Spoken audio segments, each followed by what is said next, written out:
Mumastreets muchabvira very soon. Mama V decide to take the legal way kudhila na Holyten uyo akataura mashoko anorwadza kupodcast kwaanga ari naOla vanyorai vakati cross the rivers but not the quiet ones.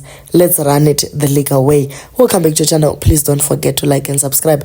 Mujaya akaenda ku podcast kwa Ola uko kwa akataura mashoko akawanda asazongo decide kutaura zva Mama V ndokubva ati mu kablazi kaya atizive kuti tokati ndishi oyi but zvaari kuita hazvina musoro zvachose. Ari kudzidzisa vana ungochani mapfekero ari kuita nezvese zvaari kuportraya. It is actually showing vana zvinhu zvisiririzvo uye akazowina sei award achiita zvinhu zvisina matoro.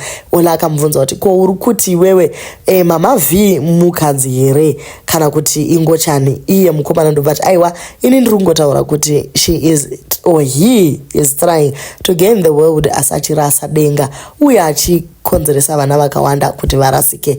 But tisakangamwe kuti Mama V i-character chete, hapana reality pazviri. This is just drama kutori kubasa uku. So nyaya yakanyanyisa kurwadza Holyten nyaya yekuti hana kuwana award paakaenda kumanama. Ari kuti zvakare inyaya yekuti pane mabhebi avakatorera madhara anosponsor nama. Nyaya iripo ndeyekuti vanhu vari kupawo Ola advice vakati Ola dei uchikwanisawo kucontrola kuitawo ma-restrictions pama-videos ako. You must also put ma-restrictions. It's not okay for someone to be insulted per interview yake and you just laugh aiwa kai as it is not proper. You must stop vanhu vanenge vauya pavanongotanga kuinsulta munhu asiri muequation yenyaya idzodzo pane kuti uregere pakutaugwa zvana admire kadembo paakwana panyaya yekuwina award ndepapi.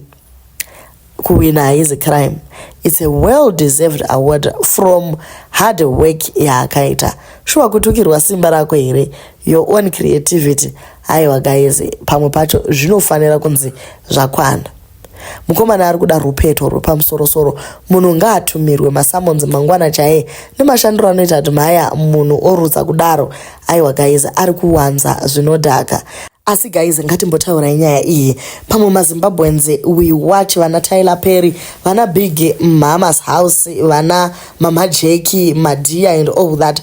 But hatimbodiwo kusupporta our own talent one. Vana Madia vanenge vachingori vakadzi ndipapi patakambonzwa kunzi hanzi Tyler Perry avangochani. Ngatimbodzidzaiwo to appreciate homegrown creativity, and if this perspective doesn't align with your values, feel free to unfollow.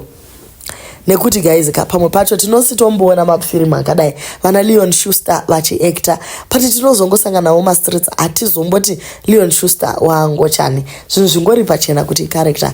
Mamwe manetizens ari kuti he was telling the truth kuti ataka Holyten ndo kutopedza career yako. In as far as I see it, well, people are of the same view. This is Zimbabwe kusingadiwe ungochani, and any type of acting inoita kuti vanhu vafunge kuti uri ngochani. At first I thought you were just acting, but takuto suspecta because pamwe pacho mapfekero amakuzoita bamnini akuita kuti vanhu tifunge zvimwe zvakawanda. Vamwewo vakataiwa Mama V chisiyana inazvo. He is an arrogant artist who is disrespectful to the art of others.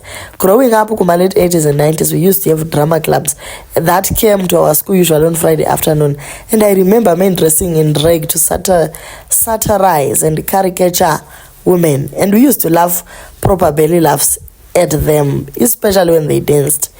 It really was just art, and young as we were, we knew it was simply entertainment and something to make us laugh. We had a great childhood. Even Kumahumbo as girls, we would play Baba and others as babies, and it was just like that.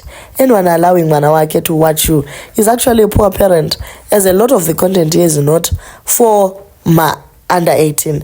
There's material for kids available online and social media. Ain't a platform for kids. Vana vanenge vachibate ipo pano guys pa Facebook. Isusu tiri pano kutandara zvino kana mukati tiri pano pekutandara konzi aiwa uyu ngasaita chino uyu ngasaita chino. Guys, tiri vanhu vakuru. We know what is character. We know what is acting. Zvazvakangotaurwa one kuti Mama V i character. Munhu yanonzi admire.